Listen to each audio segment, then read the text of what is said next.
Hello, ako nga pala sa Okonaj. Di ako tamad at di din ako matalino. Pero madami akong pangarap sa buhay.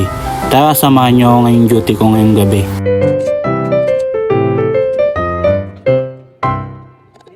Bali nga gabi na nga ako nakalabas kasi nga sinundo ko pa yung aking anak sa school. Then pinakain ko nga muna bago ako lumabas. Kaya nga pagpunta ko sa shop ay dali-dali ko na nga din ginawa yung mga order nila. Bali pala sa pag-o-open ng shop ay si Utol lang nagbabantay sa umaga hanggang hapon. Kasi nga busy si Papa Oknad sa umaga at hapon. Busy kasi si Papa Oknad siya kaka-ML. Charot! Baka isipin nyo, tamad naman pala talaga si Oknad. Hindi po, maaga pa akong gumigising para hintayin yung yelo sa shop. Then ino-open ko na din po ito na onte para hindi na mahirapan si Utol mamaya pag-open. At after ko nga mag-receive ng yelo sa shop ay mamamalengke muna ako at magluluto. Then mag-aasikaso na din para sa anak kong magpasok sa school.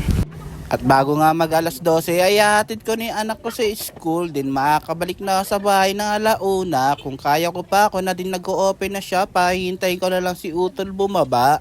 At minsan nga napapasarapan ng tulog si Utol, medyo matagal bumaba kaya medyo matagal pa ako nakapagbantay ng shop. Then after niya nga bumaba ay magkasikaso naman ako sa bahay para magluto ng shawarma rice o magluto ng pita pag ubos na. At pag kaya pa ng time ko at pag may deliver ay ako na din nagdi-deliver. Then after nyo na susundo na naman ulit ako ng anak ko. Then after ko nga magsundo at magpakain, iakit ko muna yung anak ko sa taas. Then si Utol naman ulit magpapahinga para ako naman magbantay ng shop.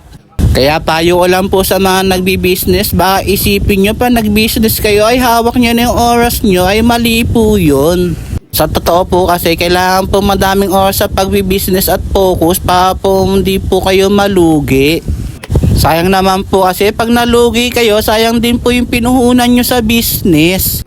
At bago nga umakyat si Utol ay dumating naman sa kanya yung mga order niyang sapatos. Bali nga nagtitinda din pala si Utol ng sapatos, ito po isa niyang business. Kaya bago nga siya umakyat ay inasikaso niya nga muna yung mga deliver niya. Sana all inaasikaso. Tingnan nyo naman gaano kaganda yung sapatos na tinitinda niya. Okay na okay pa Morma, lalo na magsisimbang gabi, mapapa-outfit check ka. Chee!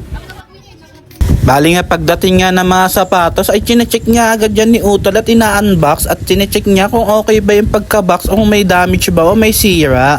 Kasi nga i-deliver niya yan mamaya sa mga seller niya at sa mga buyer niya. Grabe sipag nga talaga nito ni Utol. Ganun po talaga sa pagbi-business. Kailangan may multiple source of income ka. Bawal na po yung tatamad-tamad ngayon. Nagmamahal po lahat ang bilihin. Kaya lahat po ng diskarte na pwede mong gawin ay gawin nyo na po. Sa panahon kasi ngayon, bawal na po yung pa-arte-arte at tulog-tulog lang. Kailangan po ay diskarte po talaga kung gusto nyo matupad yung mga pangarap nyo. At madami pa nga siyang i-unbox at mukhang di nga talaga siya makapagpahinga ngayong gabi. Kaya tuloy-tuloy yung pagka-unboxing niya at pagpa-picture sa mga sapatos na dumating. Bali sa nga mga nagtatanong o gusto magtanong kung ano bang klaseng quality ang sapatos na tinitinda ni Utol. Bali UA quality pala siya.